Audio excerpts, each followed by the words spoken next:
think that's what we're doing. And then there's a record coming right here.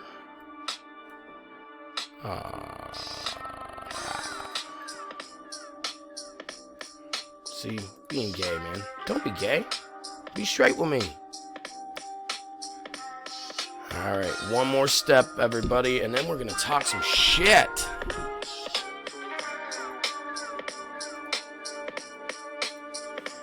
Alright. Mick Motherwell coming at you, Self-Awareless, episode 45. We are live at 5 on the Facebook, on the social media, all that shit. Gotta tell you, that was some copyright-free music. I really dug it. Facebook has a real problem with me playing anything similar to something that might be on their, their algorithm list. And so I guess it mutes me and stuff like that. So I'm back. This is the start of the new episode. I did play Muddy Waters earlier. That's supposed to be public domain, but they turned it off. And if you don't know who Muddy Waters is, check him out. Screen sharing tonight. Trying something different, so we're going to put it on my profile as to protect the innocent and the people that do not want to be involved with me. However, who I want to be involved with me, my unofficial sponsor once again for Happy Hour at Home is Commodore Vodka. So check it out. Where we at? It's Tuesday night. It's happy hour. Tuesday evening. We're at home. We're chilling out. A couple of quick things. One, unofficially brought to you by Commodore Vodka. Check them out of Savannah, Georgia. The second thing is I will be live doing my stand-up comedy at the Creative Veins in Jacksonville, Florida on June the 18th. So live on stage, doing some stand-up comedy on June 18th, Thursday, Jacksonville, Florida, downtown. Really, really excited about that. Good friend of mine named Jacqueline Hill Lavernier, something like that. She'll be performing too, so go check it out and check them out. It's also a great performance center, so check it out. Locally, the Magic Market in downtown St. Mary's just got a fryer. That's the big news and shit in my town. That's what we talk about if you're listening non-locally. But go check that shit out. They have the best sandwiches and shit. But now they got a fryer, so now you can get french fries and chicken wings and tenders and shit like that as well. So really, really fucking fun stuff. So check it out. Anyway, I am wearing my Dunder Mifflin shirt tonight. It is the 15th anniversary of the U.S. office. And I figured we should all talk about that if you'd like. Who's your favorite character? What's your favorite episode? What episode is just awkward as fuck that you don't watch? What's your favorite Jim prank? Also, Jim Halpert was an asshole and a douchebag. Fun facts about The Office that you know that I might not know. Let me hear. I mean, everyone loves The Office, right? And if you don't, let me know. Because I'll either tell you why you should love it, or I will tell you, I'll hate it. So let me know. Anyway, it was a great show. I think it lasted like 8 years, 9 years in the United States, which is not fucking easy to do. Great characters, great show. It's like a, what do they call it? It's a mockumentary, but it's an instant classic, I think. Steve Carell was just fantastic. Ed Helms was fantastic. Anyone that hasn't watched it, the thing is, it's 15 years old. So a lot has changed in any office in 15 years. You can actually watch, the evolution and technology and stuff on the show, because it lasted about 8, 9, 10 years. That being said, it's been done for 5, 6 years, 7 years. So, maybe longer. And, I mean, like I said, it'd be a completely different show today just based on technology and stuff. But all that being said, it was a great show. It was, if you've ever worked in an office, there's someone in there you like. Creed was probably my favorite character. But again, some of the actors on the ensemble was fantastic. Let's just put it that way. They nailed it. And they had a lot of writers play smaller parts and stuff like that. I think Ryan on the show, BJ Novak, he was a head writer. What's her name? Who played Kelly? What was her name? Miri? Damn it, that'll come to me. She's fantastic. She was a head writer on the show. And then, of course, Mose, Dwight's cousin, was a head writer on the show. Also a head writer on Parks and Rec. And I wish I knew their names. And if you do, let me know. But, God, they were good. And they deserve the credit that I wish I could give them. But what an epic, epic show. Ricky Gervais and Stephen Merchant put it together in Britain. I think they only planned on having the 2 seasons that they had. They had no idea it would go crazy in the United States, but it sure did. And again, great fucking show. And I will drink to that if you just give me 1 second.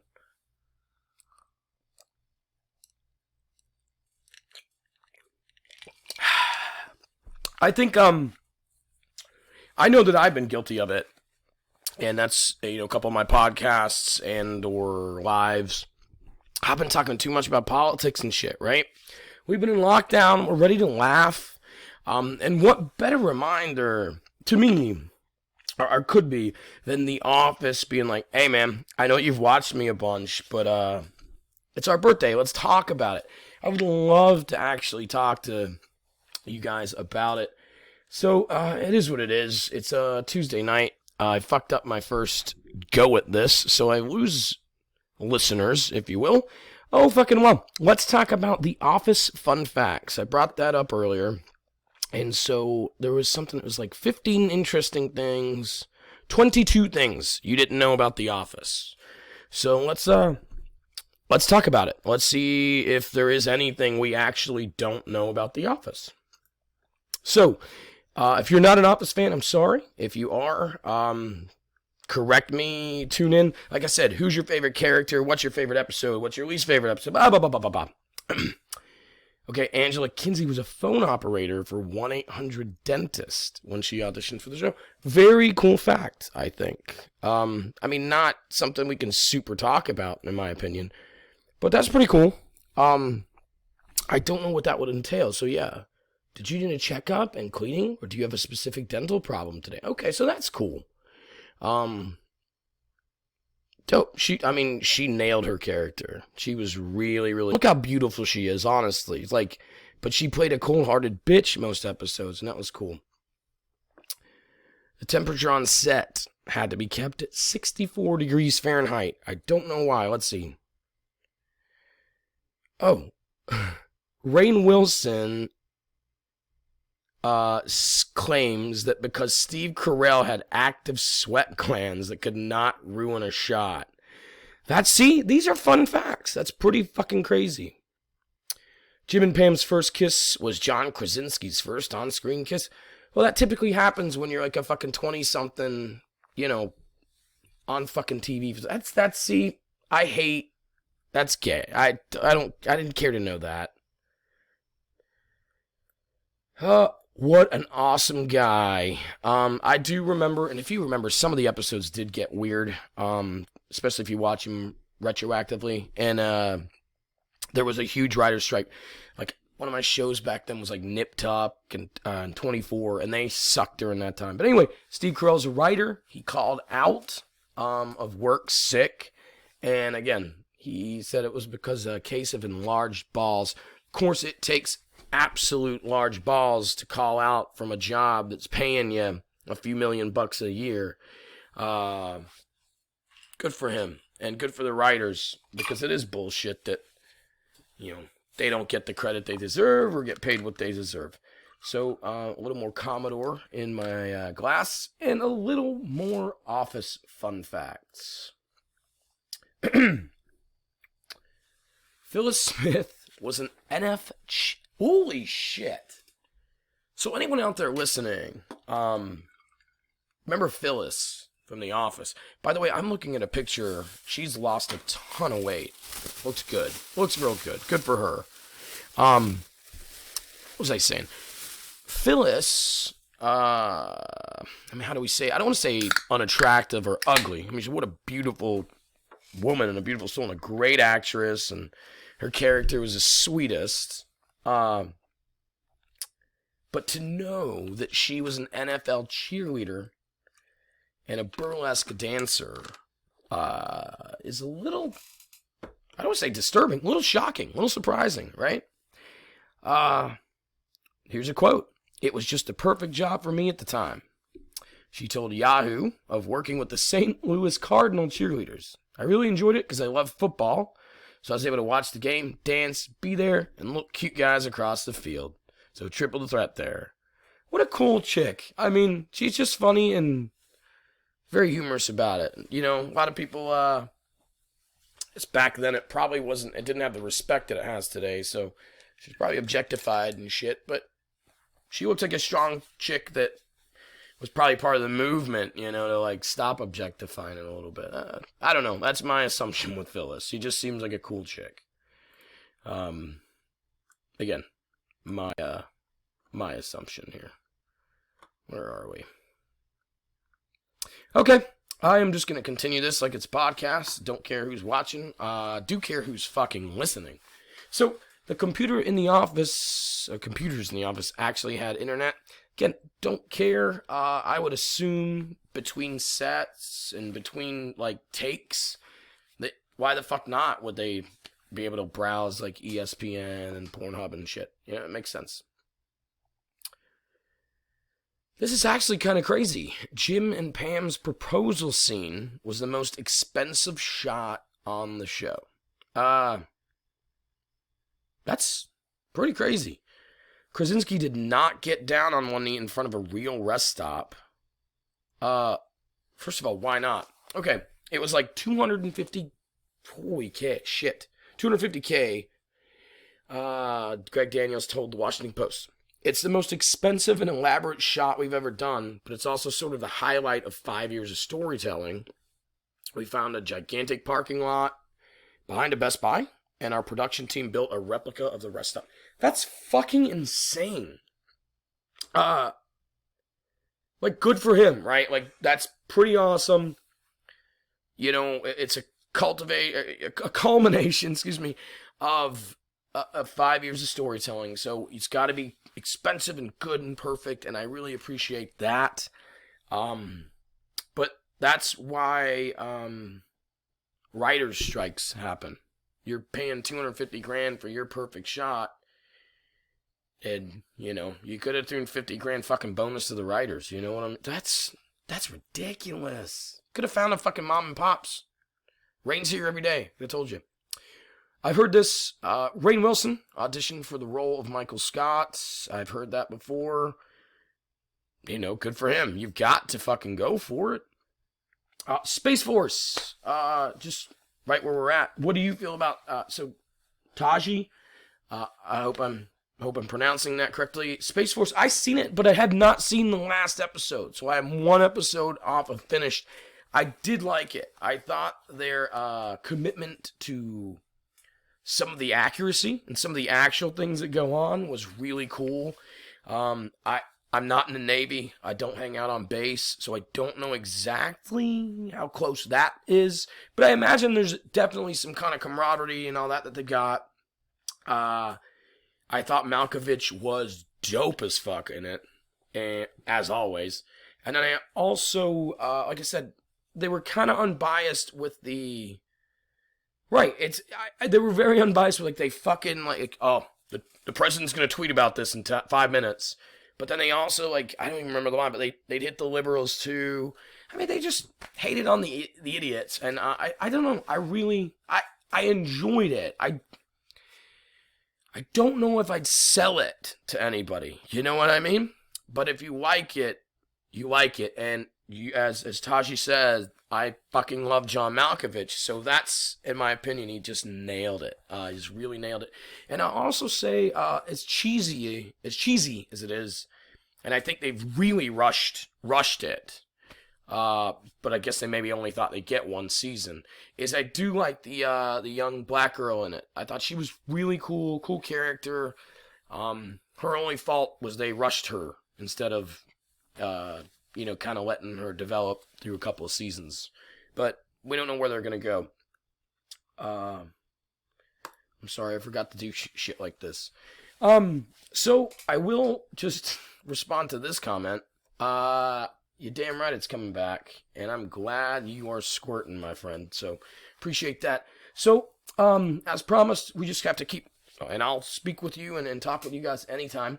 But back to The Office. Again, it turns 15 this week, and I don't know. It's one of my favorites of all time, and I think it's a lot of people's, especially around my age. It was the first show that I watched, like, live on TV, current, like, from, like, all the way through. I didn't start until maybe season 3, but I caught up. DVDs existed, and it was real sweet date nights. But I kept up every week. This is the first one I ever did, and a lot of people my age, I think, will relate to it because of that. And then, sure enough, Netflix comes out and goes, hey, watch this shit anytime you want. And that's been nice. We brought my kid home from the hospital when we, birthed her, and that was the first thing we did was episode 1, and that got us through a couple of weeks. It was real fun. John Krasinski wore a wig in season 3. I believe that's because he was in that movie Leatherheads and had to shave his head. Leatherheads, yeah, 1920s football player. George Clooney, terrible fucking movie, by the way. So I want to, before we go in, same thought. Yeah, I got you.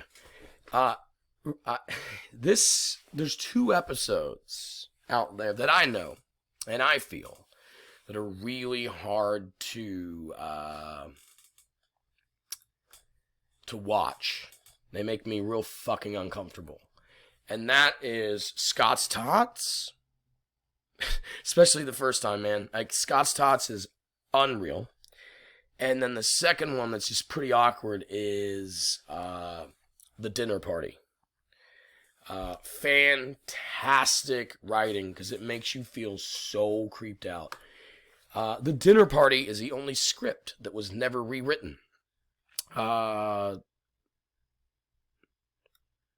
be the funniest on the show. So it's widely considered by viewers and critics to be the funniest episode on the show. I absolutely agree, but god damn is it not just awkward. It was never rewritten. So they did a first draft and just nailed it. The only thing that changed was that in our first draft, Jan hits the neighbor's dog and kills it on purpose. And I'm glad they didn't show that. That's not PC, right? Melora Hardin, I think that's, I don't know who that is, so we're just going to skip it. I think it might be I'm not a pro. I heard this, John Krasinski shot some of the footage for the opening credits. I believe he got the role, went to Scranton with some buddies just to check out the town. By the way, it was filmed in L.A., but yeah, he took some video, and then they used it, which I thought was pretty cool. Mindy Kaling, that's what I was looking for. Used to make up lies about their coworkers to mess with BJ Novak. That's pretty funny. She's a comedian indeed, and I really enjoy her. Check out her other shows. But she was a head writer on The Office, just like BJ Novak was. I think they actually dated on and off, like Kelly and Ryan, but I'm not sure. Seth Rogen auditioned for the role of Dwight. Man, this would be a different fucking world if that happened, right? The whole world. I think it would have affected the whole entire planet had Seth Rogen got the role of Dwight. It goes to show you, man, like, I'll tell you this, I love Seth Rogen. I'm a big fan. I think he's smart, I think he's good, I think he's funny, great actor, great comedian. Really. But it goes to show guys are that pick and choose who plays and shit. Like, they nailed it with Rainn Wilson. If they'd have picked Seth Rogen, who, again, we admit is talented and awesome, and he's done a great job, had they picked fucking Seth Rogen, it'd been a whole different show. Whole different fucking show. All right. Adam Scott auditioned for the role of Jim. Man, again, was great on Parks and Rec. He's really funny. Remember in Step Brothers? He's the brother. Hold on.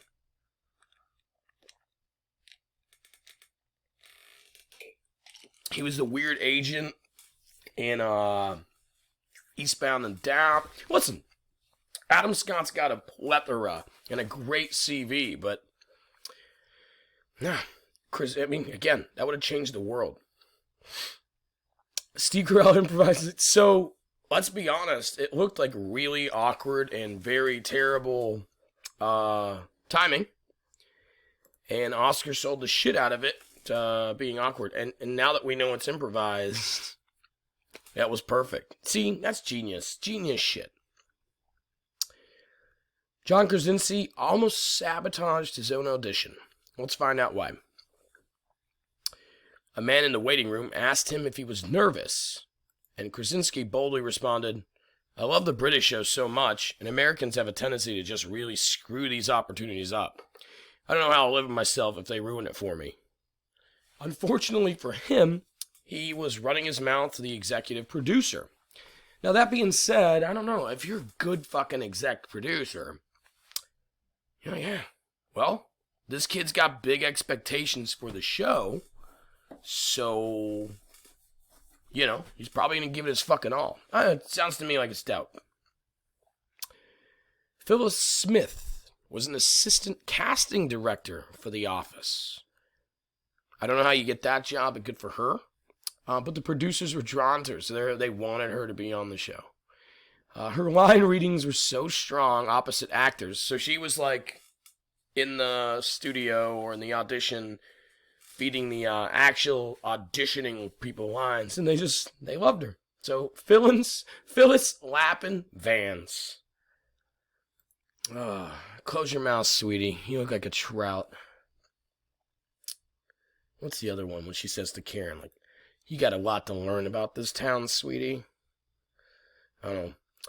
So I do know that Carol, the realtor, is Steve Carell's actual wife. There was a lot of fucking awkward moments there. But first of all, he goes to Diwali. He tells her it's fancy dress, so she shows up in a cheerleading uniform at a Diwali party. We have at Christmas time,